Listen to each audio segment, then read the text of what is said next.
Seigneur Dieu Tout-Puissant, les créateurs des cieux et de la terre, Dieu et Père de notre Seigneur Jésus-Christ. Merci pour cette opportunité que tu nous as accordée de nous présenter devant toi afin que tu accomplisses ce que tu avais promis en ces temps-là, disais-tu par la bouche des prophètes.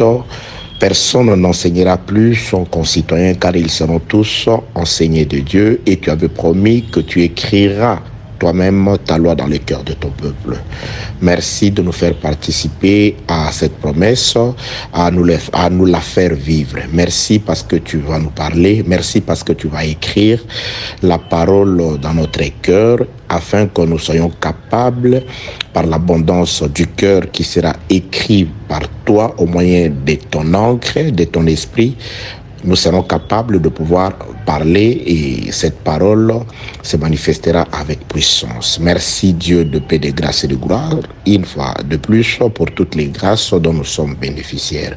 Accorde-nous la sagesse, l'intelligence, tout ce dont il faut, afin que tout se passe comme prévu dans ton conseil. Il est écrit dans ta parole qu'il n'existe ni sagesse ni intelligence en face de l'Éternel. C'est pourquoi nous avons besoin de ton assistance, nous avons besoin de ton intelligence, nous avons besoin des capacités émanant de toi, selon qu'il est encore écrit que nous sommes complètement incapables de concevoir quelque chose de bien, comme si cela pouvait venir de nous. Notre capacité, au contraire, vient de Dieu. Dans le nom de Jésus-Christ, nous avons ainsi prié. Amen. Très chers compatriotes célestes, permettez que je vous appelle de cette façon-là. Je suis votre frère et Blanchard Ingala et voilà, il m'a été donné le privilège de pouvoir être l'un de ceux par qui la grâce du Seigneur et pas seulement à vous, mais à nous tous, et je dirais la grâce nous sera communiquée. Donc nous parlons, je crois, sur Asaël. Je n'ai peut-être pas très bien méprisé parce que voilà, c'est très bien en retard que je me suis aperçu de cet enseignement. Donc je crois qu'on parle sur Asaël. Et passons sans plus tarder à la lecture de ces écritures. Je m'en vais aussi m'excuser. Peut-être que vous vous rendez déjà compte, pour ceux qui me connaissent, ma voix, elle est un peu rock. Et je suis tout simplement, j'ai attrapé l'angine. Donc ça pourrait arriver que j'ai à tousser pendant un temps. Donc c'est juste que la gorge est un peu chargée. Mais ça va bien, du reste ça va bien. Et passons sans plus tarder à la lecture des Saintes Écritures. Je prends le premier livre de Rois. Un petit moment. Un roi, chapitre 19. Je commence la lecture au 14e verset. Il répondit, j'ai déployé, donc là c'est Élie. Élie répondit, j'ai déployé mon zèle pour l'Éternel, le Dieu des armées, car les enfants d'Israël ont abandonné ton alliance, ils ont renversé tes autels, ils ont tué par l'épée tes prophètes. Je suis resté moi seul et ils cherchent à m'ôter la vie. L'Éternel lui dit, va reprendre ton chemin par le désert jusqu'à Damas. Et quand tu seras arrivé, tu oindras Asaël pour roi de Syrie. Tu oindras Jéhu, fils de Nimich, pour roi d'Israël. Et tu oindras Élisée, fils de Shaphat, d'Abel, Méola, pour prophète à ta place. Il arrivera que celui qui échappera à l'épée d'Asaël, Jéhu le fera mourir. Celui qui échappera à l'épée de Jéhu, Élisée le fera mourir. Mais je laisserai en Israël 7000 hommes, tous ceux qui n'ont point fléchi les genoux, devant Baal et dont la bouche ne l'a point baisé.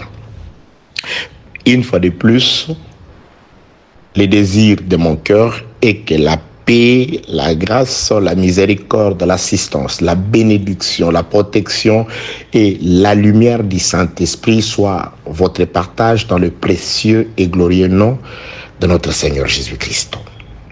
Le roi Azaël.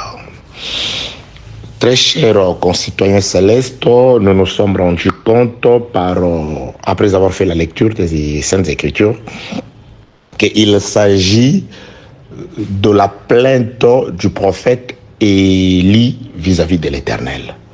Le prophète Élie présente la situation, la méchanceté d'Israël. Il dit qu'il a déployé son zèle pour l'Éternel, le Dieu des armées, car les enfants d'Israël ont abandonné l'Éternel, ils ont abandonné l'alliance de l'Éternel, ils ont renversé les autels de l'Éternel, ils ont tué par l'épée le prophète de l'Éternel, lui est resté seul.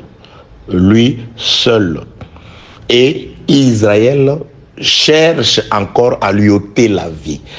Donc il a peint un tableau tout en noir d'Israël. C'est très important ce que je suis en train de dire. Pour ceux qui nous connaissent au moins, en tout cas, je crois que le plus important, c'est la connaissance ou la maîtrise des textes. Si Israël n'a pas reçu le Seigneur, si Israël est passé à côté de ses attentes, c'est-à-dire, il est resté endormi, yeux bandés et fermés pendant que l'accomplissement de la promesse était au-devant de lui, c'est-à-dire est arrivé, c'est parce qu'Israël n'avait pas bien compris la lettre, n'avait pas bien maîtrisé Moïse. Il lisait Moïse, croyant trouver la vie, c'est-à-dire le Messie, le Sauveur, dans les Écritures, mais le Sauveur était là, il ne pouvait le voir, il ne pouvait aller vers lui. Pourquoi? Parce qu'il n'avait pas très bien compris les Écritures de Moïse. Même Jésus-Christ, il leur faisait cette reproche. Si vous étiez fils d'Abraham, vous aurez compris mon langage. C'est-à-dire, il ne les comprenait pas. Vous voyez, lorsque vous ne comprenez pas le vrai sens de la parole du Seigneur, vous tordez la parole, c'est-à-dire, vous mettez à mort le Seigneur. Parce qu'il y a aujourd'hui plusieurs personnes, par mauvaise compréhension de la lettre, de la parole, de la pensée du Seigneur, sont en train de pouvoir tuer les prophètes. Il y a même une promesse, Jésus-Christ, quand il voulait voir, quand il voulait plutôt faire voir à ses disciples comment ils seraient traqués, comment ses disciples seraient traqués après son départ, il a dit, il y aura même des gens qui vous livreront à mort, c'est-à-dire qu'ils livreront à mort les apôtres du Seigneur, croyant rendre un culte à Dieu. C'est arrivé, c'était le cas de notre frère Paul aussi avant sa conversion. Il était en train de pouvoir pourchasser ceux qui croyaient en Dieu par Jésus-Christ au nom de la foi, au nom des Écritures, au nom de la religion. C'est tout simplement, il était tout simplement dans une mauvaise compréhension des Écritures. Il voulait servir Dieu, mais avec une mauvaise compréhension de la loi, il ne se rendait pas compte que les temps de l'accomplissement de la promesse faite au Père était déjà arrivé. Que la paix, la grâce, la miséricorde de Dieu soit avec vous. Au nom de Jésus-Christ, je voudrais tout simplement dire que nous allons passer vraiment du temps dans l'explication du texte. Voilà pourquoi j'ai commencé d'abord par expliquer les circonstances qui vont amener à l'onction de Azaël, de Jéhu et du prophète Élisée. D'abord, Azaël, parce que Azaël, c'est un roi païen. Dieu n'a que faire de Syriens, de la Syrie. C'est des païens, ils peuvent s'organiser comme ils veulent. Ce n'est pas le problème de Dieu, ce n'était pas la nation de Dieu sur terre. Une seule nation que Dieu s'était choisie sur la terre, que Dieu s'est formé sur la terre à partir d'Abraham, c'était la nation israélite, c'était le peuple d'Israël. Dieu leur disait même comment choisir un roi, de nationalité terrestre serait le roi? Quelles seraient les exigences du roi? Quel serait le devoir du roi vis-à-vis du peuple, ainsi de suite? Donc, c'est à Israël que Dieu a donné la loi. C'est à Israël que Dieu a expliqué sa volonté. La loi était la volonté de Dieu par écrit donnée à Israël. La connaissance de la loi faisait que Israël soit capable de satisfaire Dieu. Car ne pouvait satisfaire Dieu que celui qui avait la connaissance de la volonté de Dieu. C'est pourquoi la parole de Dieu aujourd'hui, nous la présentons, nous faisons comprendre, connaître la volonté du Dieu invisible à son peuple sur la terre. C'est pourquoi Jésus-Christ dit, il y a un type d'adorateur que Dieu demande. Ceux qui adorent en esprit et en vérité. Ceux qui ont la connaissance de l'esprit et de la vérité. Ce sont ces adorateurs-là que le Père demande. C'est-à-dire des adorateurs avertis. Ceux qui offrent les sacrifices qu'il faut, au lieu qu'il faut et au moment qu'il faut. Que la paix, la grâce et la miséricorde de Dieu soient avec vous au nom de Jésus-Christ. Donc, très chers compatriotes, nous sommes en train de pouvoir chercher par la grâce de Dieu, au moyen du Saint-Esprit, à comprendre la pensée cachée de Dieu à travers la vie ou l'onction de l'Éternel sur un païen, un Syrien du nom d'Azaël. Voilà pourquoi nous sommes partis dans ce qui est écrit dans le livre de dans le premier livre de Rois, chapitre 19, à partir du 14e verset. Élie répondit, j'ai déployé mon zèle pour l'Éternel, le Dieu des armées, car les enfants d'Israël ont abandonné ton alliance, ils ont renversé tes autels et ils ont tué par l'épée tes prophètes. Je suis resté moi seul. Ils cherchent à m'ôter la vie.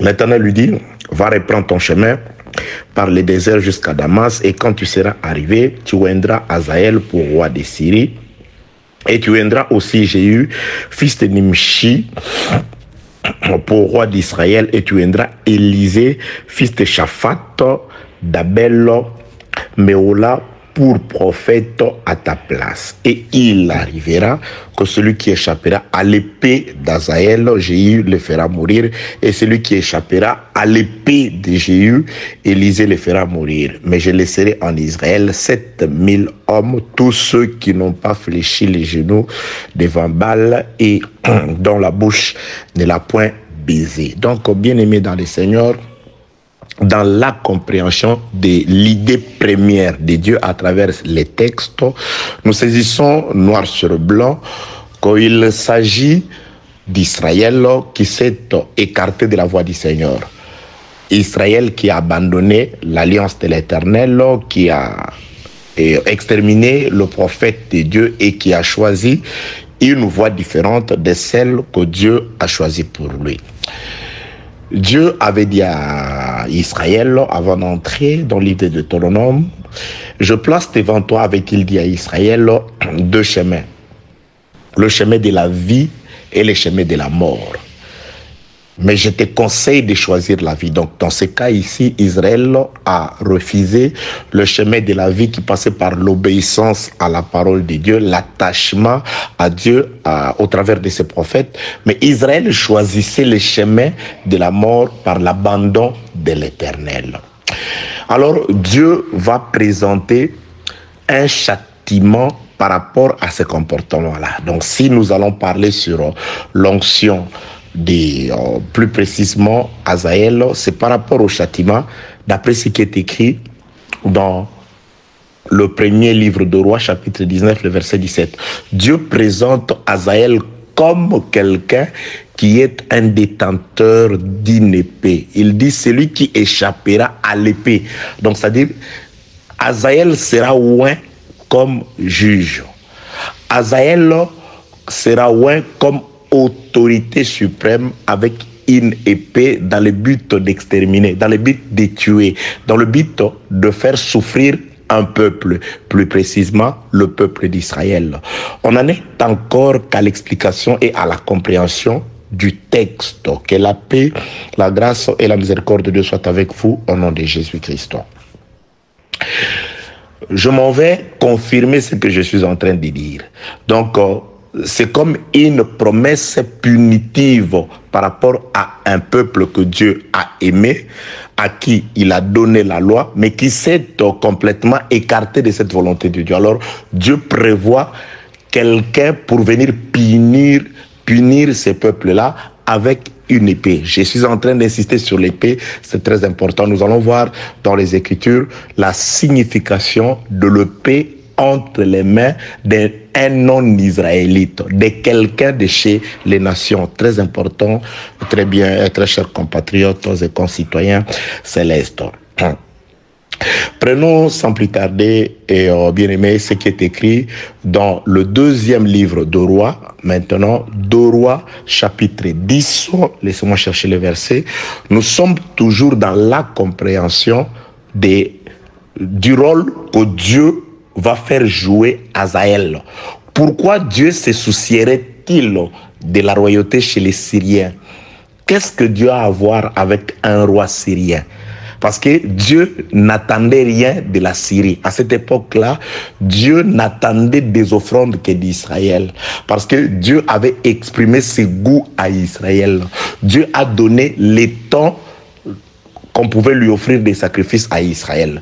Israël, Dieu lui a donné la connaissance des offrandes, les temps de les offrir, l'endroit de les offrir, où les offrir et à qui le remettre. Donc, c'était des sacrifices que Dieu a grillés. Donc, Dieu ne pouvait rien attendre normalement de la Syrie à cette époque parce que la Syrie n'avait pas la connaissance de Dieu.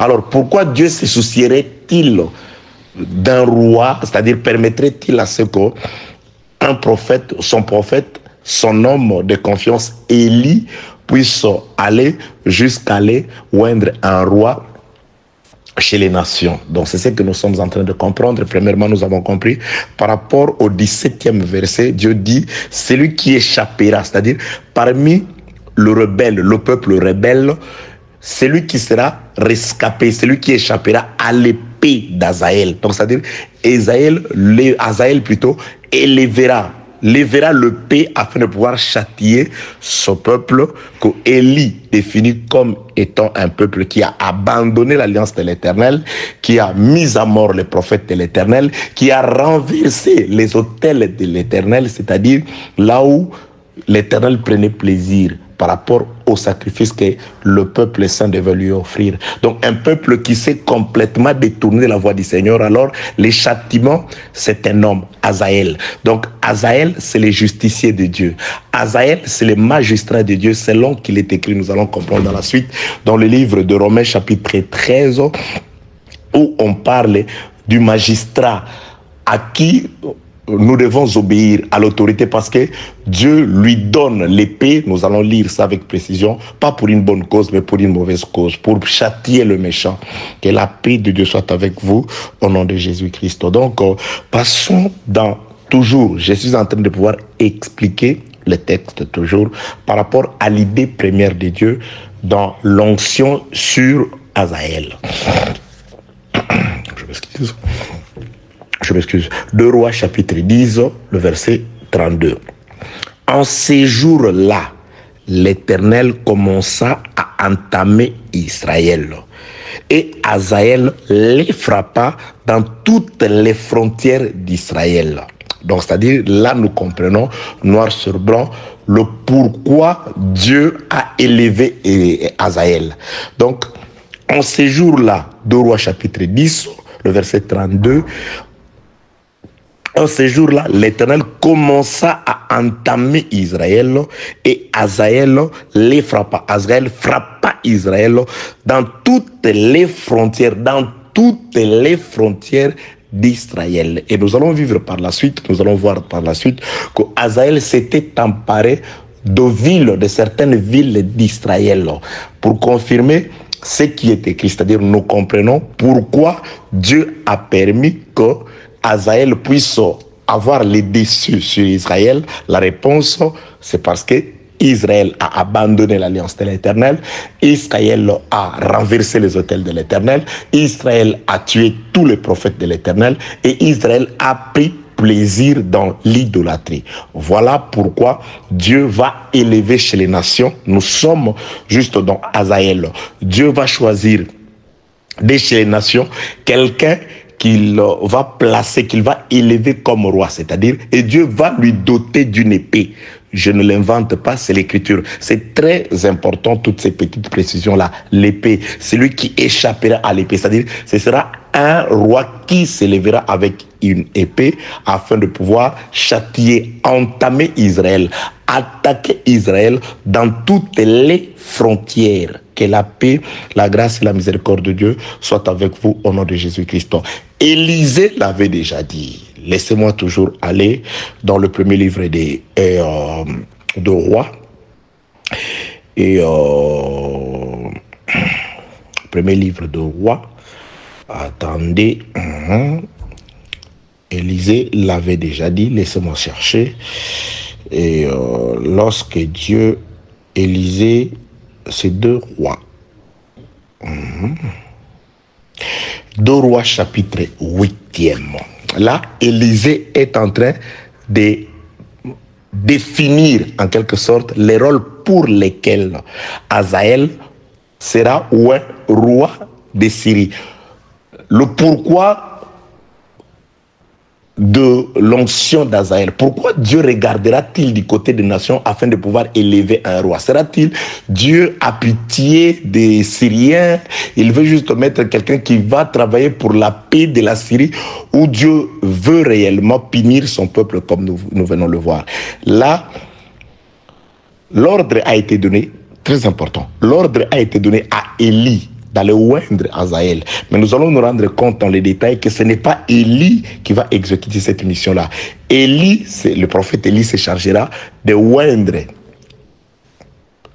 Élisée. C'est Élisée, celui qui est oint par Élie, c'est celui-là, je m'excuse, qui se chargera de l'onction sur, ou de oindre, ou de parler, ou de prophétiser sur l'élévation, sur la volonté de Dieu d'établir un roi sur la Syrie. Je suis dans le second livre de Rois, 2 Rois chapitre 8e. Je suis dans le second livre de Rois, 2 Rois chapitre 8, le verset 10e. Élisée lui répondit, va, dis-lui, tu guériras, mais l'Éternel m'a révélé qu'il mourra. Donc là, c'était Jéhu. Là, il n'est pas encore roi. Non, c'est pas Jéhu. Là, c'est Asaël, certainement. Il n'est pas encore roi. Il venait de la Syrie.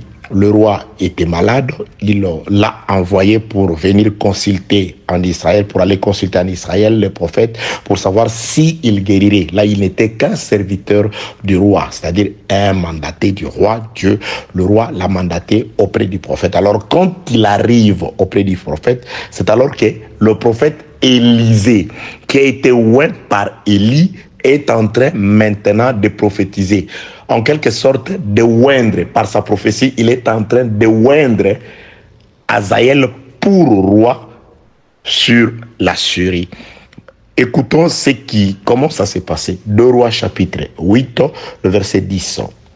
Élisée lui répondit, va, dis-lui, c'est-à-dire va répondre à ton roi qui t'a envoyé venir me consulter pour savoir s'il guérirait ou non de sa maladie.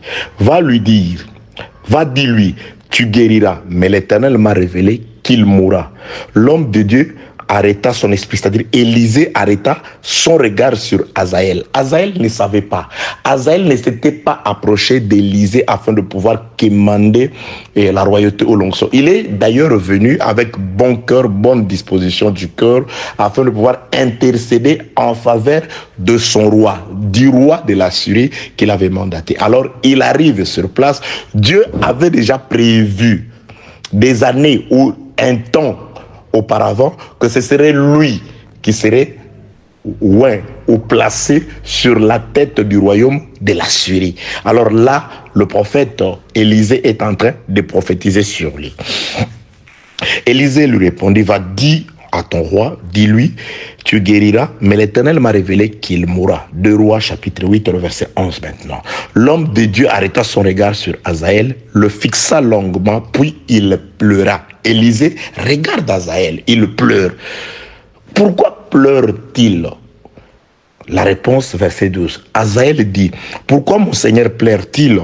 Et Élisée répondit, parce que je sais le mal que tu feras aux enfants d'Israël. Tu mettras le feu à leur ville forte, tu tueras avec l'épée toujours. Dieu avait déjà dit, lorsqu'il a parlé à Élie sur la mission de ces trois personnes-là, à savoir Azaël, Jéhu et Élisée. Il parle de leur mission comme étant des mandataires avec une épée.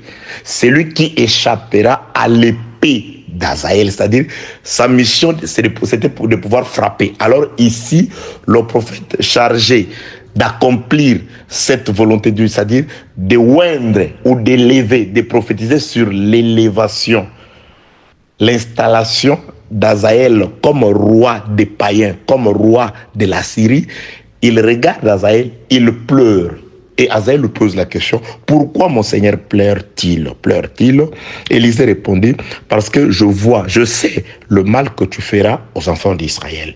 Tu mettras le feu à leur ville forte, tu tueras avec l'épée leurs jeunes gens, tu écraseras leurs petits-enfants et tu fendras les ventres de leurs femmes enceintes.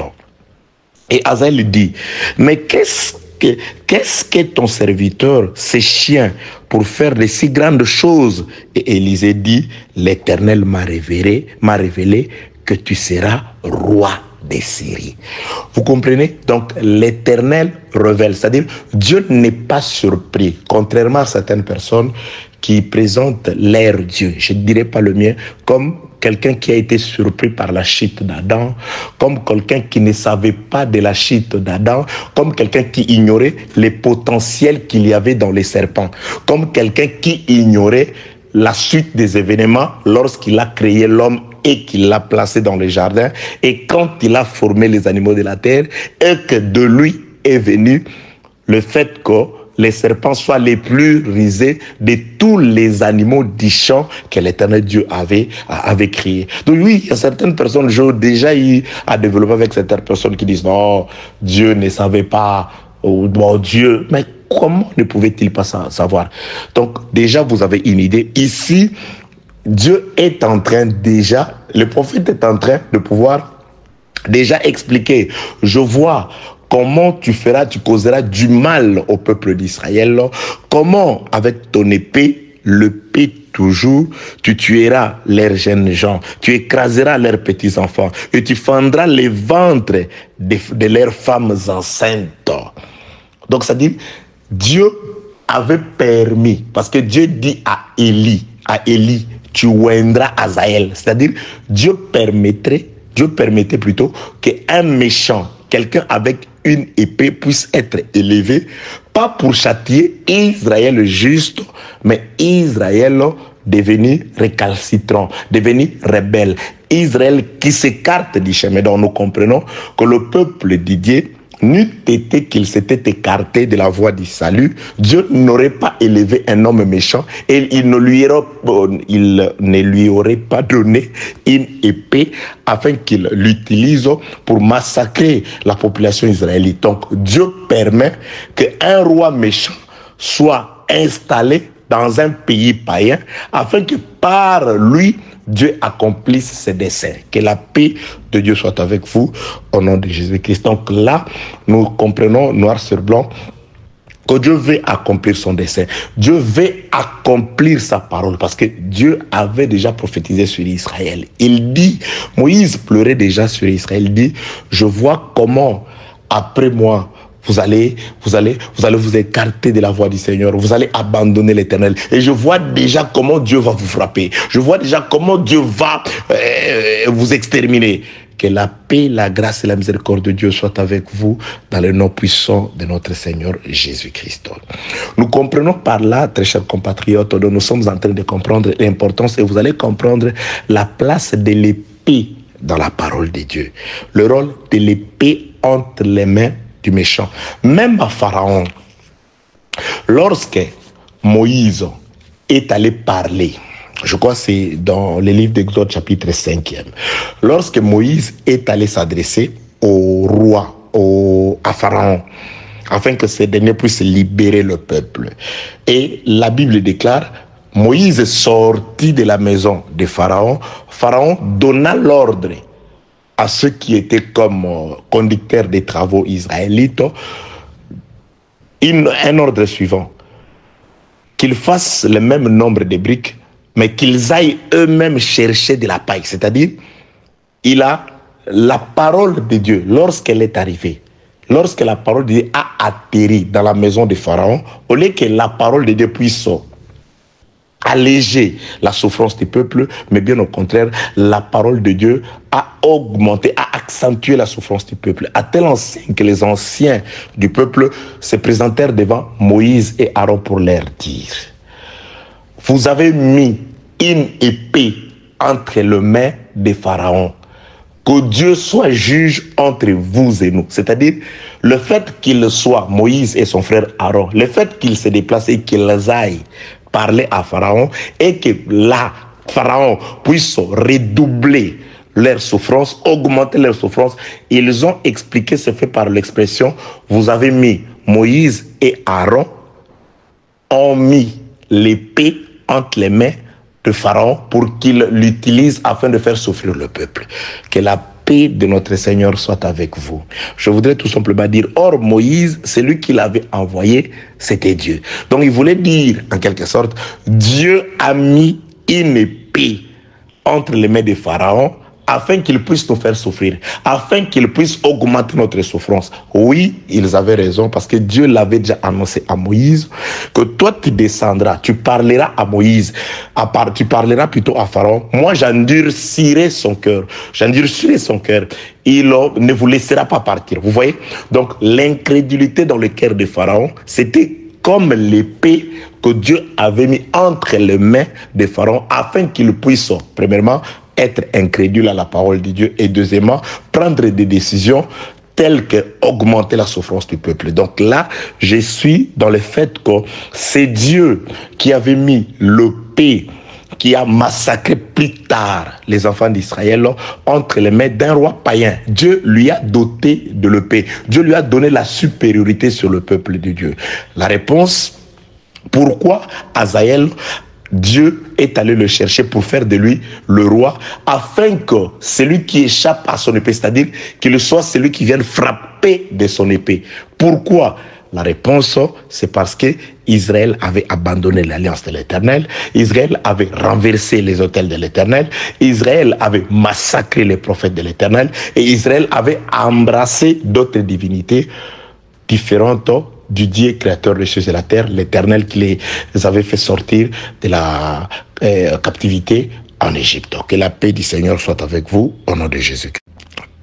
Paix de Dieu sur vous, très chers compatriotes célestes. Je voudrais nous dire ceci. Là, je suis juste dans l'explication du texte ou des textes. Je m'excuse. Afin que nous puissions avoir une idée sur la pensée de Dieu. Qu'on ne s'écarte pas d'abord de la pensée de Dieu. Si des révélations il y aura, on les donnera par la suite. Mais d'abord, la pensée, c'était que le peuple de Dieu s'est écarté de la voie du Seigneur, la voie de Dieu, la voie que Dieu avait tracée pour ces derniers. Alors, Dieu accomplit sa parole parce qu'il avait prévu aussi un châtiment par rapport à ce genre de comportement-là. À ce genre de comportement, Dieu avait prévu un châtiment. Ici, Dieu, pour accomplir ce châtiment, il va chez les nations. Il regarde quelqu'un, des crieuls. Dieu va lui doter d'une épée.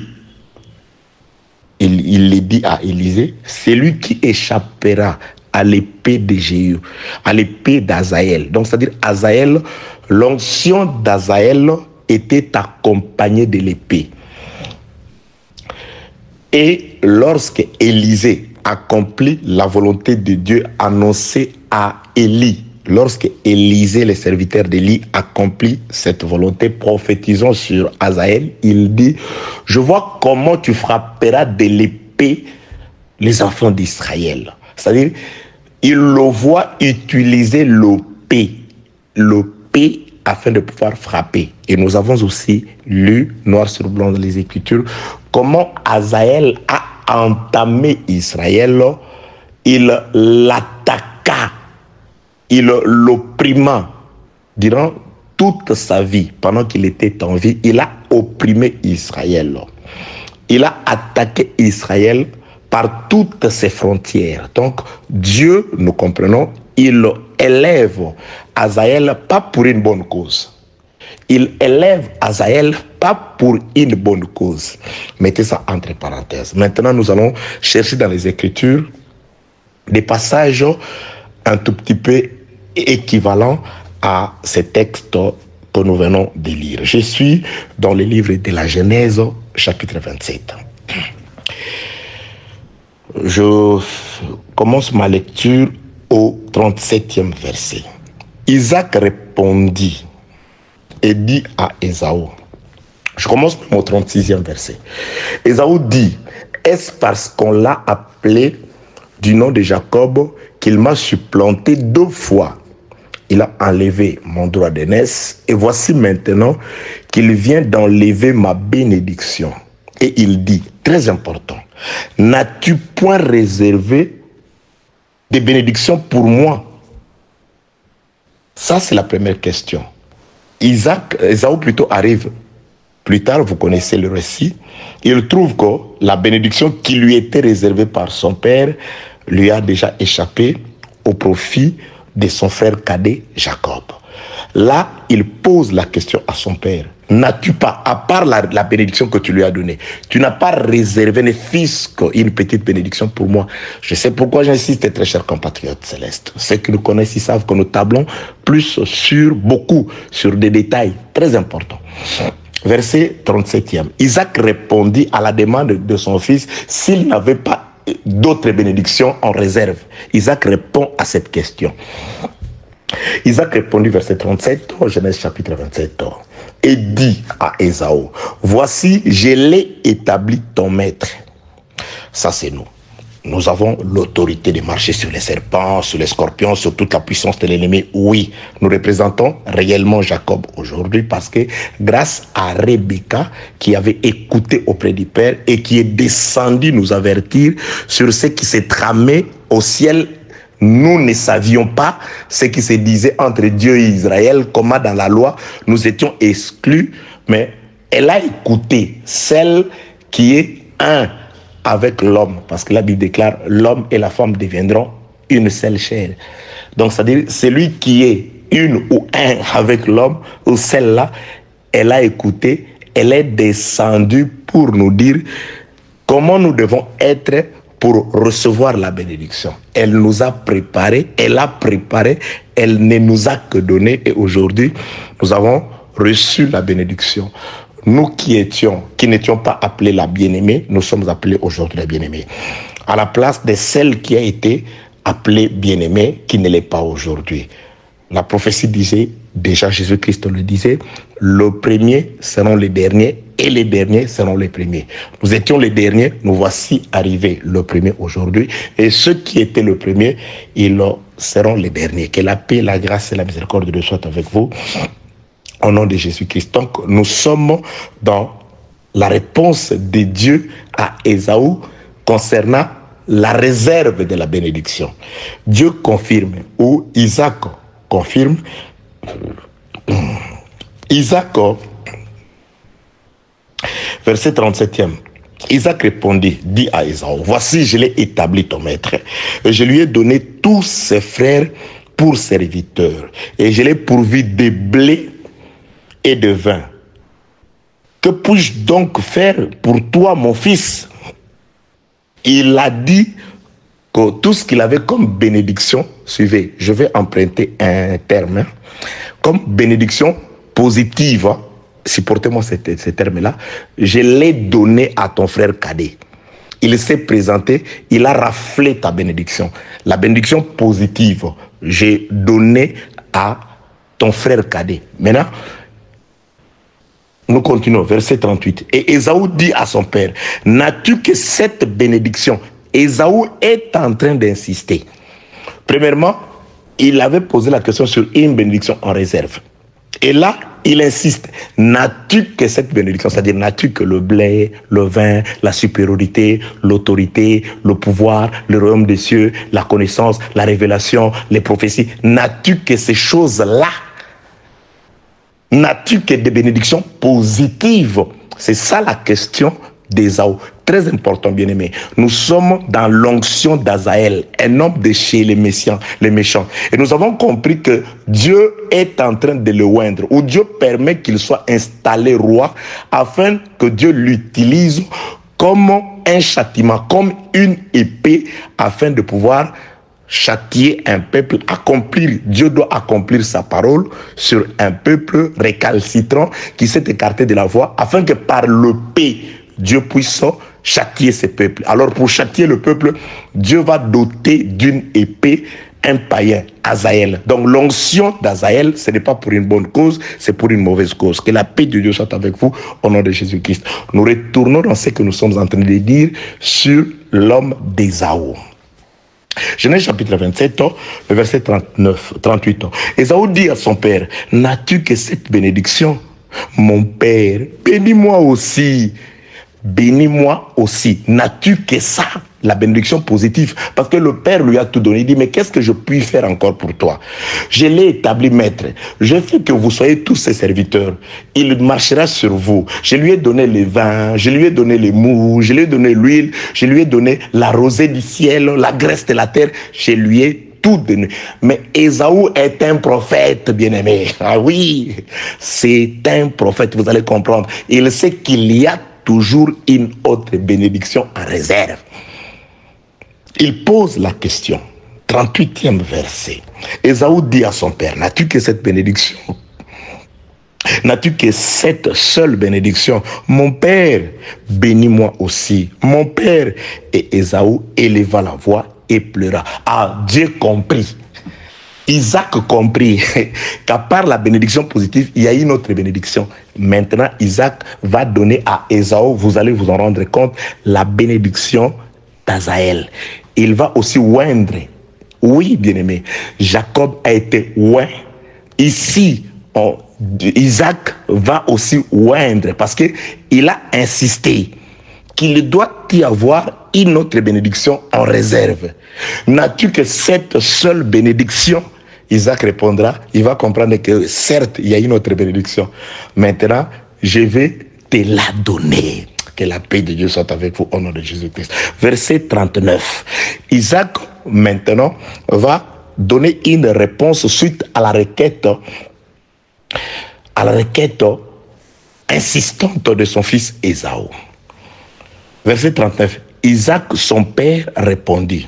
Il lui dit, voici, ta demeure sera privée de la graisse de la terre. C'est tout à fait normal parce que la graisse de la terre a été donnée à son frère cadet. Et de la rosée du ciel d'en haut. C'est tout à fait normal parce que la rosée du ciel a été donnée à Jacob. Nous avons la rosée du ciel, bien-aimé. Nous avons droit à des révélations. Nous avons droit à la connaissance. Nous avons droit à l'assistance spirituelle de Dieu. Les esprits impurs, les forces des ténèbres ne peuvent rien contre nous parce que nous avons le pouvoir. Nous avons la véritable rosée céleste. Et sur la terre, la grâce de la terre, c'est-à-dire Dieu ne nous a pas laissés sans assistance matérielle. Nous avons aussi droit à l'assistance matérielle. Paix de Dieu sur vous, au nom de Jésus. Alors, très chers compatriotes, verset 39. Isaac, son père, répondit et lui dit, voici ta demeure sera privée de la graisse de la terre et de la rosée du ciel d'en haut. Verset 40 qui nous intéresse, très important. Tu vivras de ton épée. Tu vivras. C'est-à-dire, il ne mourra pas. Il vivra. Mais avant de vivre, suivez très bien, bien-aimés, il y a des choses très importantes là, dans cette bénédiction, dans cette insistance d'Ésaü. Son père Isaac lui dit, en ce qui concerne la graisse de la terre, il n'y en a pas pour toi. En ce qui concerne la rosée du ciel, ne pense même pas. Mais néanmoins, tu vivras. Mais je vais te donner quelque chose. Il va donner quelque chose à son fils aîné. Il va remettre l'épée.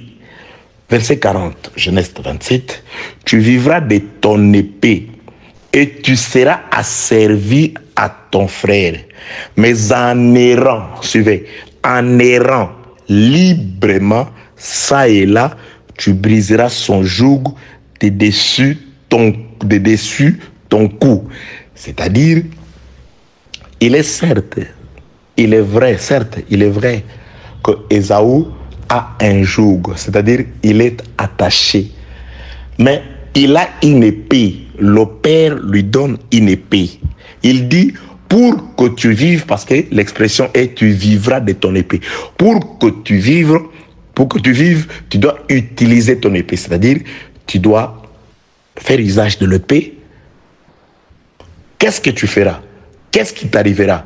Tu auras un joug sur toi. Quoique porteur de l'épée, mais tu auras un joug. C'est-à-dire, tu auras des mouvements limités. Mais dans ta liberté, tu vas errer ça et là. Mais il viendra un temps où tu briseras les jougs. Je voudrais donner une petite explication là, avant de passer, de retourner toujours dans le P, l'onction sur Azaël, un païen, pour massacrer le peuple de Dieu, et l'onction, la bénédiction prophétique d'Ésaü. On lui prive de tout, c'est-à-dire il habitera les terres, une terre aride, sans graisse, sans rosée, il ne pleuvra pas. C'est-à-dire là, en quelque sorte, Isaac voulait dire que ta place, ton territoire, c'est le désert. Une terre sans rosée, une terre sans graisse, une terre sèche. Donc, on a donné à Ésaü comme territoire dans les déserts. Et vous allez comprendre par la suite. Et ensuite, dans les déserts, on lui a doté d'une épée. Et on a dit, tu seras asservi, c'est-à-dire tu auras un joug. Mais en errant, ça et là, tu briseras ton joug. Donc, bien-aimé, je nous dis, si nous sommes Jacob aujourd'hui, et que par la mort de Jésus-Christ, nous avons reçu toutes ces bénédictions-là, la supériorité, l'autorité, le pouvoir, l'assistance spirituelle, la rosée du ciel, la graisse de la terre. Nous avons toutes ces bénédictions-là. Mais il faut faire très attention. Et quand nous avons cette bénédiction-là, il y a quelqu'un, la Bible déclare, par la suite, si vous lisez, Ésaü conçut de la haine contre ce frère Jacob à cause de la bénédiction. Il y a des gens où il y a l'ennemi qui ne nous regarde pas de bons yeux à cause de la bénédiction.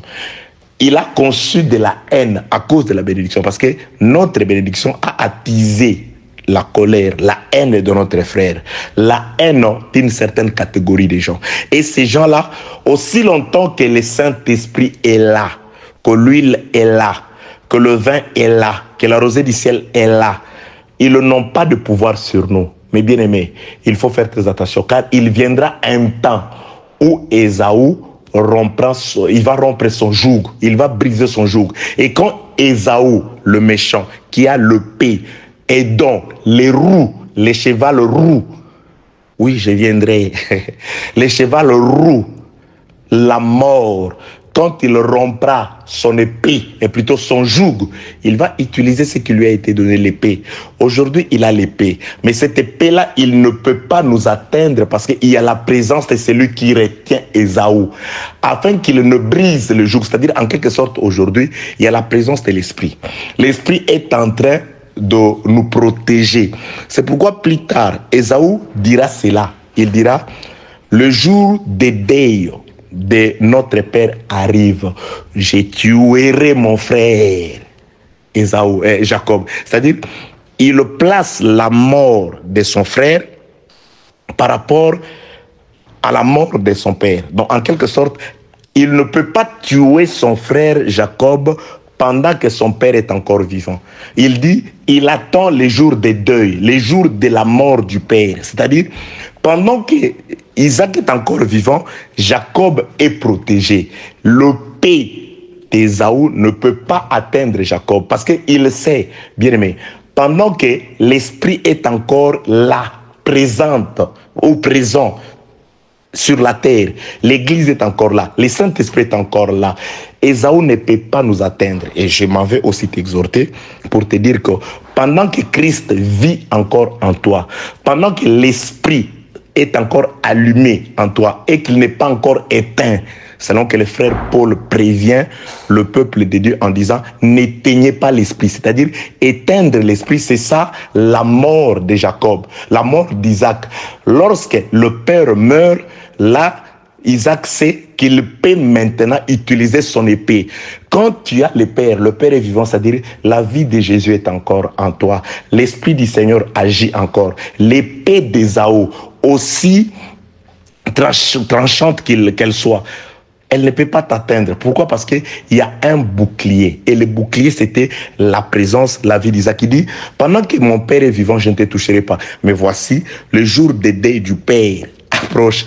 Je tuerai mon frère. Parce qu'il sait que il doit tuer mon frère. Et le frère, qu'est-ce qu'il doit faire? C'est pourquoi, avant la mort d'Ésaü, d'Isaac le père, Jacob doit partir dans un voyage sur une terre éloignée. Donc Jacob doit faire de son mieux pour sortir du territoire avant la mort du père. C'est pourquoi, bien-aimés dans le Seigneur, avant la fin, avant que l'esprit ne parte, nous devons partir parce que Jacob sait que sa vie est liée à la vie de son père. Bien-aimé, notre vie, notre protection est liée à la vie du Saint-Esprit en nous, à la lumière du Saint-Esprit. Si vous éteignez l'esprit, vous devenez accessible à tous les esprits impurs. Vous devenez accessible à toutes les puissances des ténèbres.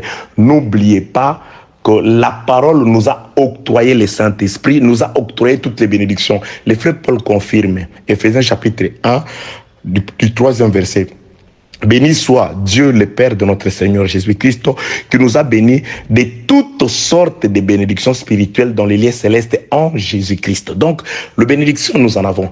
Mais il ne faut pas oublier qu'il y a à côté de nous aussi quelqu'un qui est aigri. Quelqu'un dont notre bénédiction a attisé la haine en lui. Et lui n'attend que notre faux pas. C'est pourquoi Isaac prophétise en ces termes. Tu vivras de ton épée.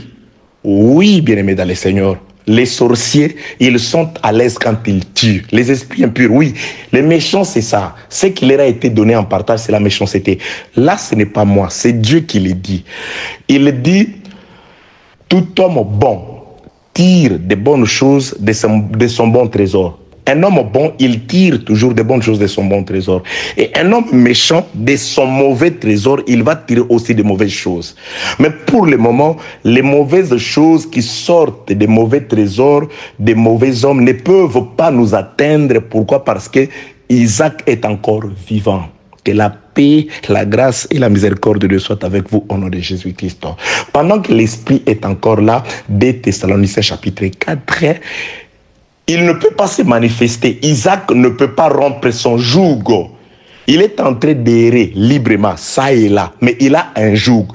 Il est muni d'une épée, mais il ne peut pas l'utiliser pour le moment. C'est comme quand Dieu parle à Élie. Il dit, tu vas oindre Azaël. Élie ne le fait pas. La parole de Dieu est sortie. Élie va oindre Élisée et après, Élisée enverra Élisée, c'est lui qui vient oindre par la parole, il vient annoncer les tactiques. Parce qu'il lui dit, voici ce que ton roi t'a envoyé. Mais voilà comment tu vas lui dire. Tu lui diras qu'il guérira. Mais je sais qu'il mourra. Et toi, Dieu te donne une épée, une autorité. Avec cette épée, c'est lui qui lui donne la mission. Avec cette épée, tu vas l'utiliser afin de pouvoir faire ceci, massacrer, faire du mal au peuple d'Israël. Quand il parlait, spirituellement, il lui donnait l'épée. Mais tu vas voir dans la suite des temps, cette épée-là, Azaël ne l'utilise pas aussitôt qu'il est loin. Il a attendu les faux pas de roi d'Israël et de Juda afin de pouvoir aller attaquer. Il a attendu les faux pas. Il a attendu qu'Israël abandonne complètement l'Éternel afin que lui prenne de l'autorité et qu'il puisse utiliser le paix contre Israël. Que la paix de Dieu soit avec vous au nom de Jésus-Christ. Paix de Dieu sur vous au nom de Jésus-Christ. Donc nous sommes en train, très chers compatriotes, de comprendre que l'onction d'Azaël, ce n'est pas pour une bonne cause. Azaël élevé, c'est un châtiment pour Israël. C'est un correcteur pour Israël. Nous allons voir ça. Et ici, Dieu, il est toujours comme ça. Il va bénir l'homme de Jacob, son serviteur. Mais il va laisser toujours quelqu'un là, afin de pouvoir veiller sur les faux pas de Jacob. Jacob doit se rendre compte que je dois toujours marcher avec attention. Je dois toujours me comporter, c'est-à-dire je ne dois pas marcher comme tout le monde. Je ne dois pas vivre comme tout le monde parce qu'à mes côtés, il y a quelqu'un qui n'a rien, sur qui j'ai de l'autorité. Mais néanmoins, cet homme-là qui est mon frère, qui me hait, il a une épée. Il a une épée. Quoique, il a un joug, c'est-à-dire il est retenu. Mais il parviendra à briser ces jougs-là.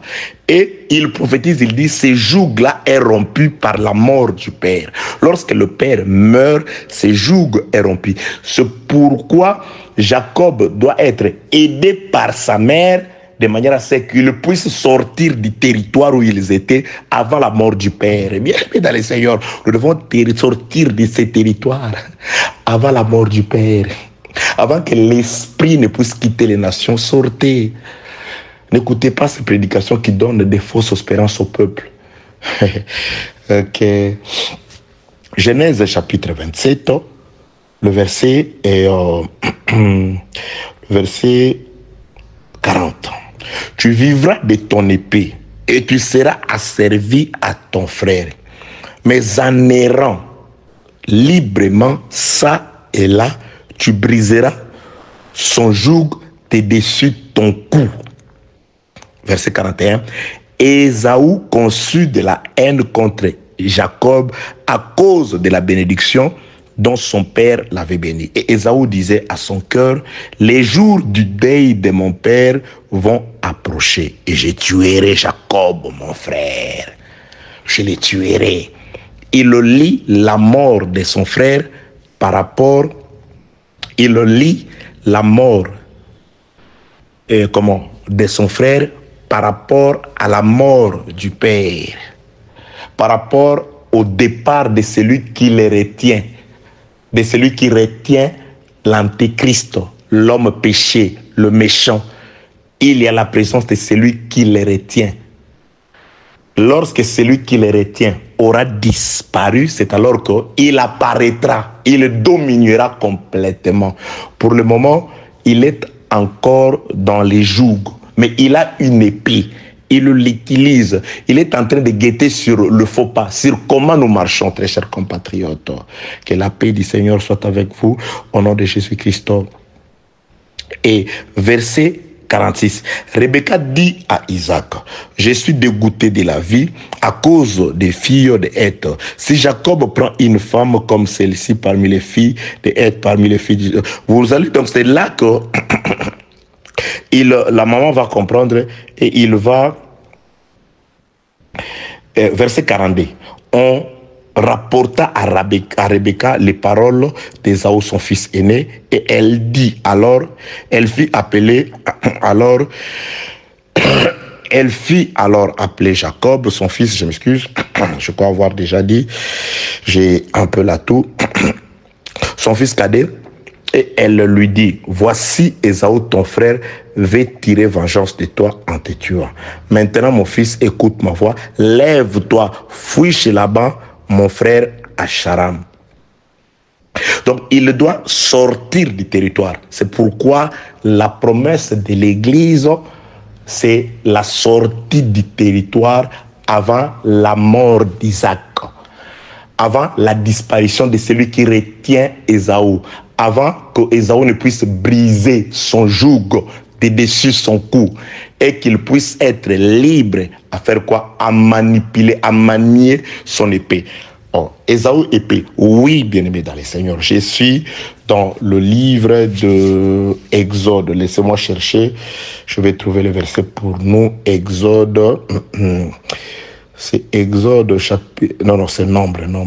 Exode, je ne peux pas trouver. Attendez, laissez-moi trouver ce verset pour nous. Nombre chapitre 20. Je cherche le verset. Nombre, je l'ai, chapitre 20. Oui, j'ai trouvé le verset. Voilà. Le verset 18.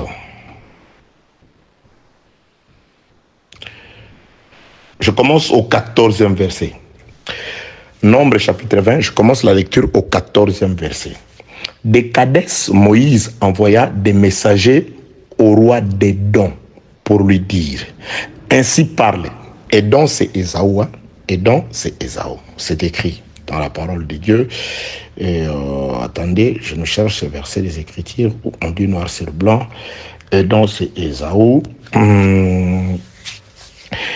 Je suis dans le livre de Genèse, chapitre 36, le verset 1er. Voici la postérité d'Ésaü qui est Édom. Voici la postérité, Ésaïe chapitre 36, le verset 1er. Voici la postérité d'Ésaü qui est Édom. Dans les Écritures, parfois, vous pouvez entendre parler d'Ésaü, d'Édom ou de Séhir.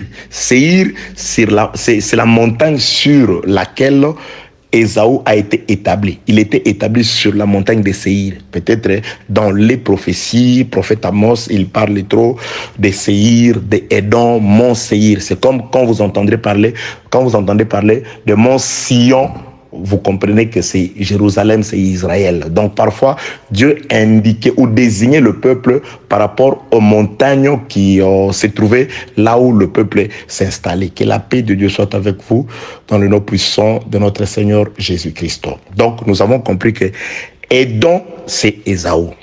Parce que il était roux. Je m'excuse.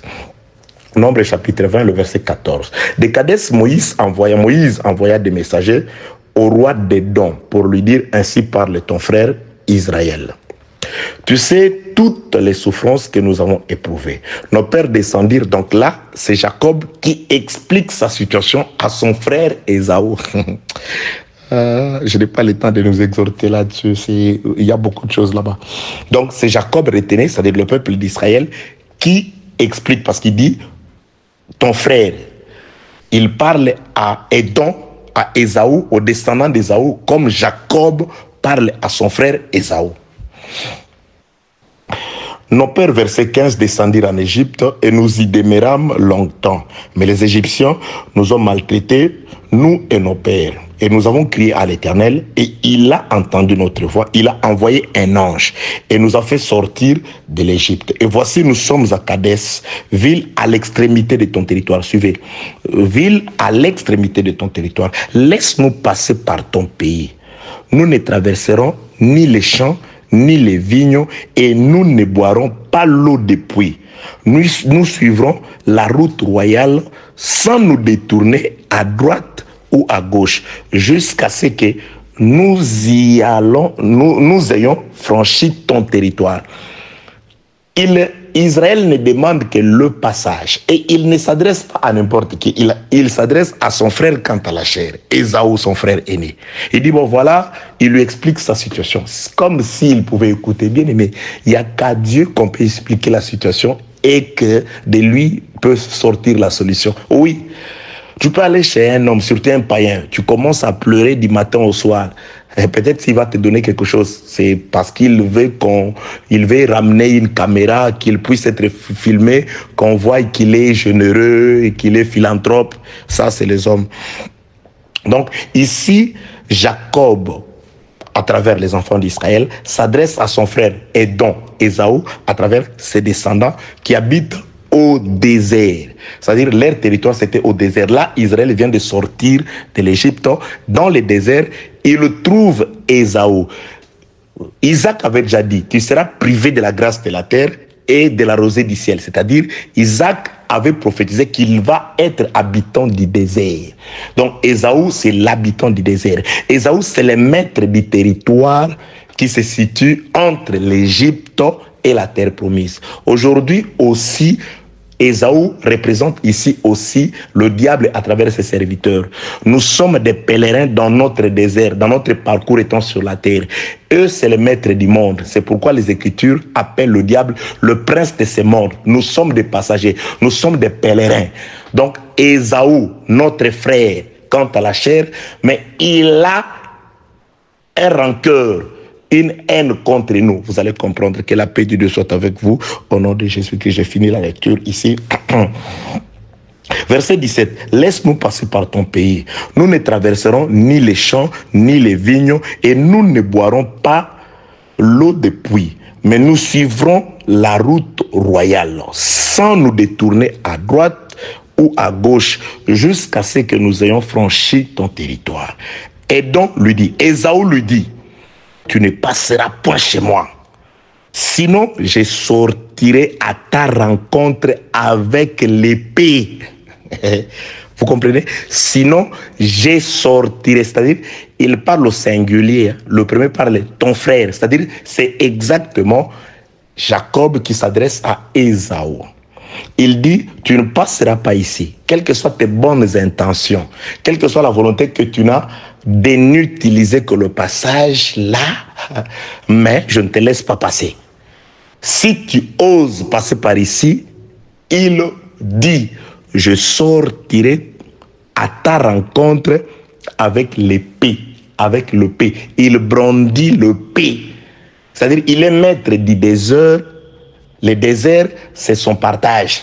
Le monde dans lequel nous passons, parce que nous sommes sortis aussi de l'Égypte, la mondanité, et nous allons sur les territoires, sur la véritable terre promise, les ciels, le Canaan, mais nous traversons les mondes où il y a des épreuves. Et Édom, Ésaü, c'est lui à qui nous avons raflé toute la bénédiction, bien-aimés dans le Seigneur. Nous sommes porteurs de bien des bénédictions. Lui, il est sans toutes ces choses-là, mais il a le paix, il est le maître du désert, parce que sa demeure doit être privée de la rosée du ciel et de la graisse de la terre. C'est ça le désert, un domaine désertique. Cette terre, c'est le désert.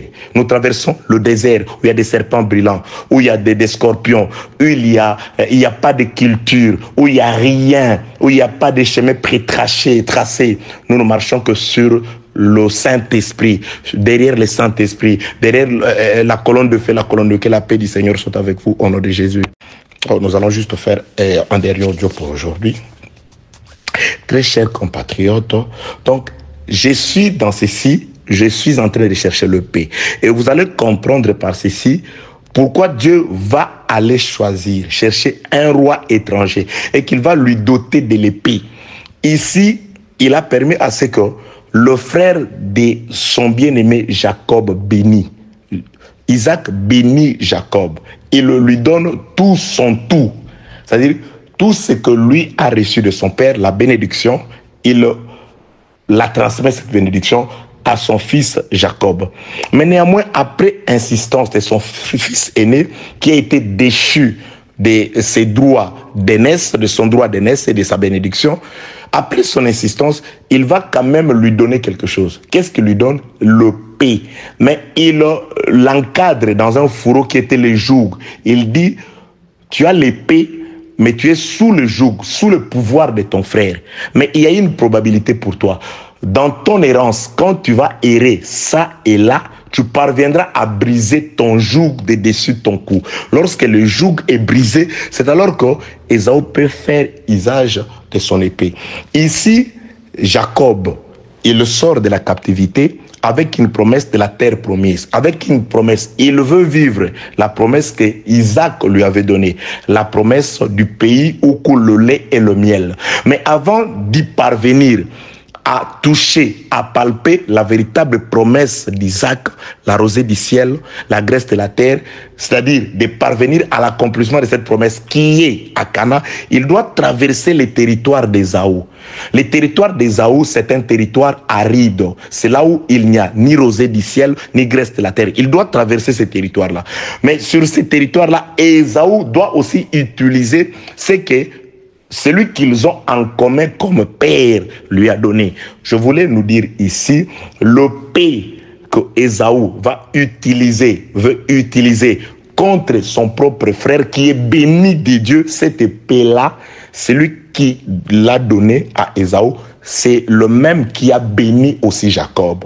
Donc, le même Dieu qui avait béni Israël par les territoires, le même Dieu qui lui a béni par les prophètes, par toutes les grâces, c'est le même Dieu qui va aussi doter de l'épée un certain Azaël, afin que Azaël soit l'instrument correcteur d'Israël. Si Israël sort du chemin, qu'Azaël puisse sortir l'épée que lui a donné l'Éternel, l'onction que Dieu a placée sur sa tête afin de pouvoir frapper Israël.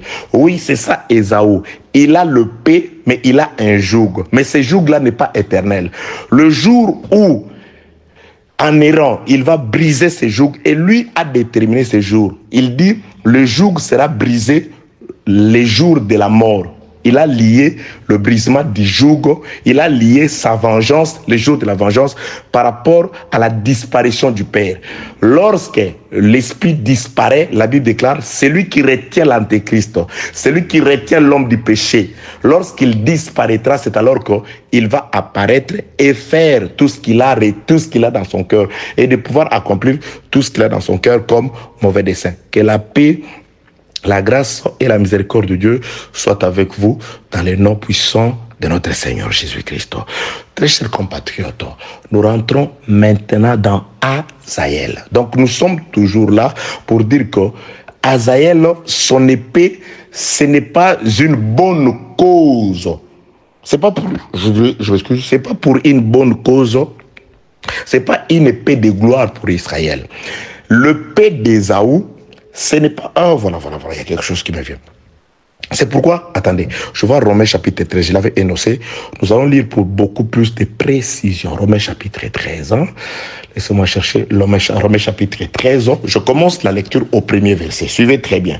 Nous sommes dans l'épée venue d'Isaac, le même Isaac qui a béni Jacob de toutes sortes de bénédictions. Et le même Isaac qui va doter aussi Ésaü, l'ennemi de Jacob, il va lui doter d'une épée.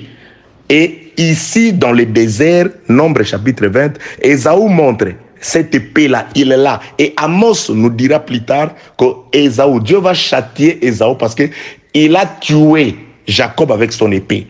Et nous allons comprendre que cette épée-là, le véritable joug pour Israël, Ésaü le brisera, il va le briser par rapport à la deuxième moitié de la deuxième semaine. Donc là, la mort des deux oliviers, des deux oins, fera que le joug de Jacob, soit le joug d'Ésaü, soit complètement brisé. C'est là que Ésaü fera sortir son épée et qu'il va l'utiliser contre Jacob. C'est là aussi que Azaël recevra de l'huile sur la tête afin de pouvoir entamer les territoires d'Israël.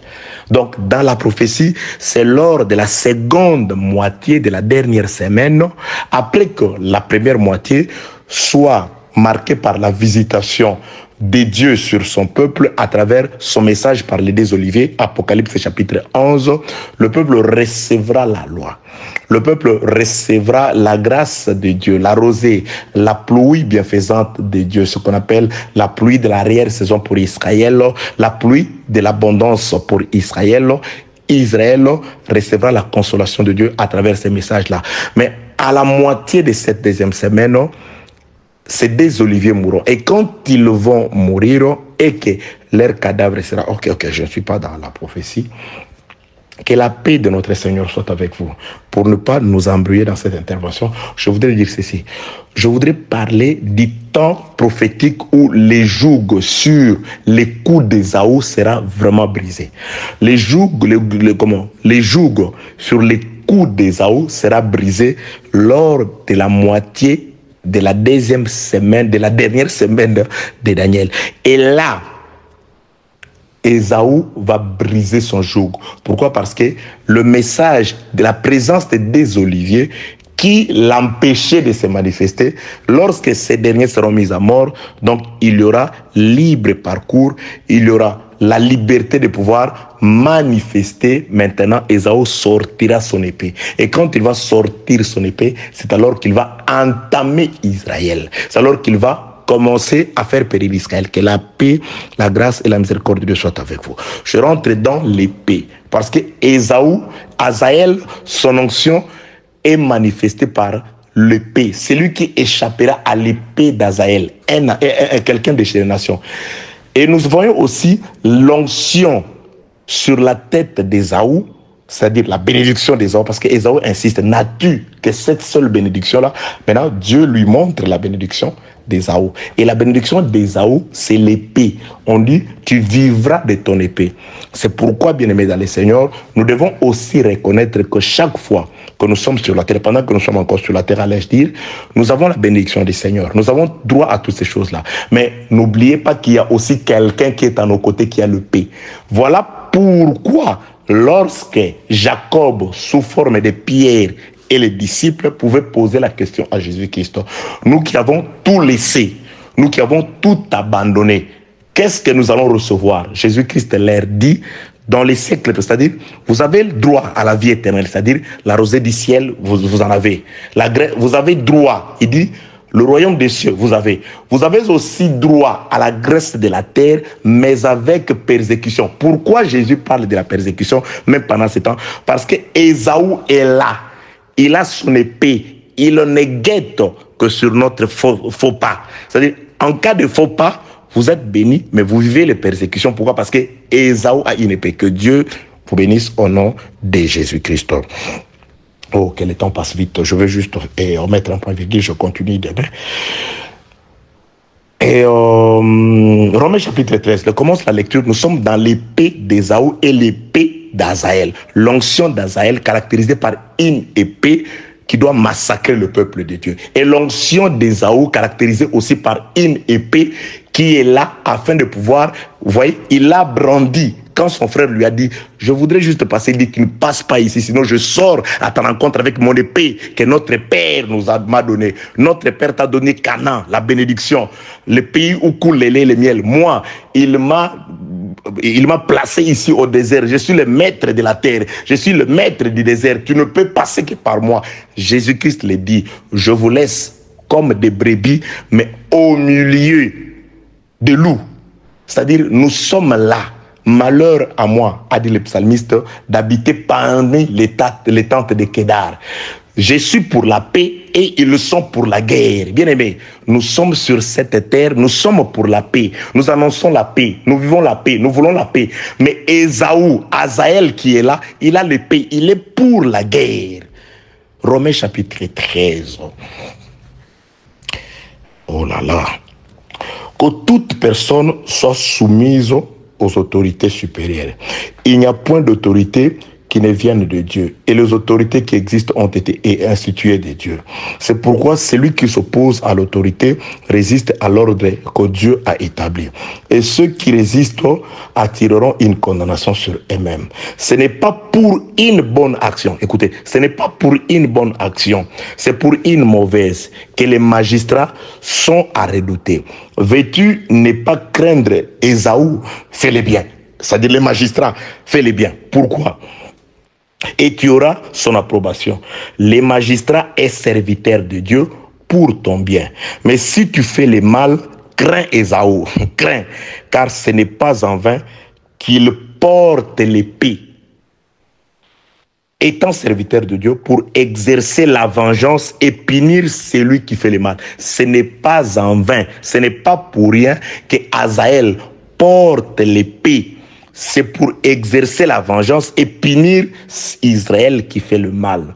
C'est pourquoi, bien-aimés dans le Seigneur, lorsque Jacob rentre avec toute la bénédiction avec laquelle il est sorti de la maison de son bon père, quand il la rentre, vous verrez dans les Écritures, son frère Ésaü qui s'approche, Jacob doit s'humilier devant Ésaü. Ça, c'est Romains chapitre 13. Donc, ça parle de ce qui est écrit ici.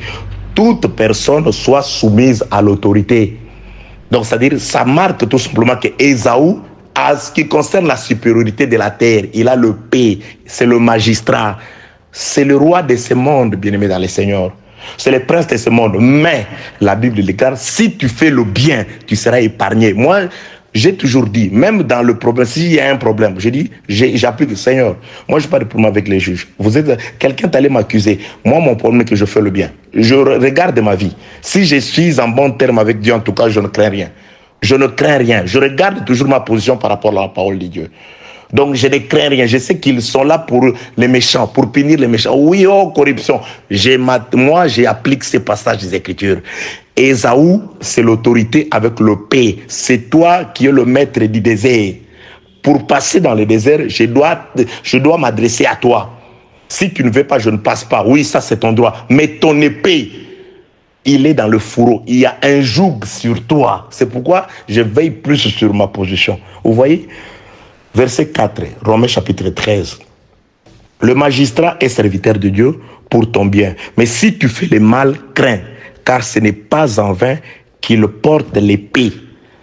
Est-on serviteur de Dieu pour exercer la vengeance et punir celui qui fait le mal? Il est donc nécessaire d'être soumis non seulement par crainte de la punition, mais encore par motif de conscience. C'est pourquoi Jacob arrive avec l'onction de Dieu, il a rencontré les anges, il a toutes ces bénédictions-là, mais quand il arrive devant Ésaü qui porte l'épée, il va s'humilier afin que s'accomplisse Romains chapitre 13. Oui, c'est ça, Azaël, l'onction de Dieu. Il est serviteur de Dieu. Lorsque Azaël fait souffrir Israël, il est en train de servir Dieu. Oui, bien-aimés dans le Seigneur, nous devons craindre Dieu. Donc, nous partirons demain pour expliquer toutes ces choses par rapport aussi à ce qui s'est passé dans les jardins de Dieu, dans les jardins d'Éden, qui a oint les serpents pour qu'ils puissent utiliser l'épée contre Adam et Ève. Paix de Dieu sur vous, au nom de Jésus-Christ. À demain.